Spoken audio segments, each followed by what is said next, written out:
nous montre que les élèves sont de retour au Collège des Mûriers de Cannes. Le travail continue avec leurs professeurs, mais ces jeunes-là sont désormais des passeurs de mémoire.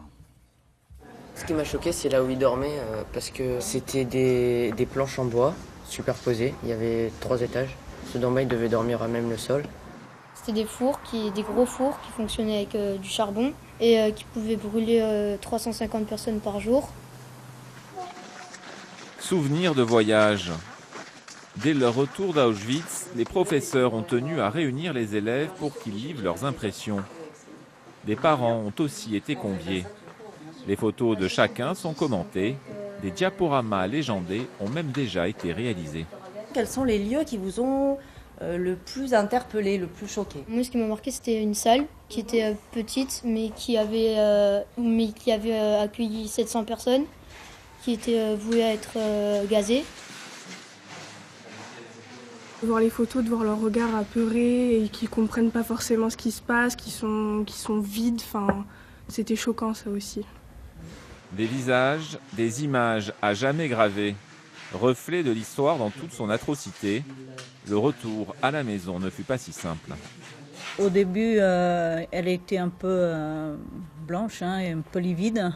Et puis, au fur et à mesure, oui, elle en a parlé jusqu'à présent, quoi. Elle parle, ça l'a touchée énormément. Un voyage pour des adolescents de 14-15 ans à peine. Mais tous étaient volontaires et personne ne le regrette.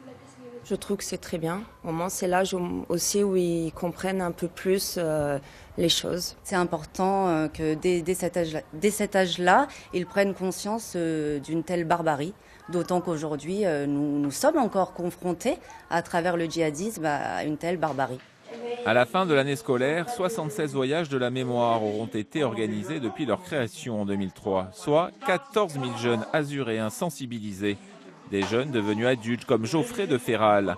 Il est aujourd'hui professeur d'histoire et enseigne aussi au Collège des Mûriers. Son voyage, il ne l'a pas oublié.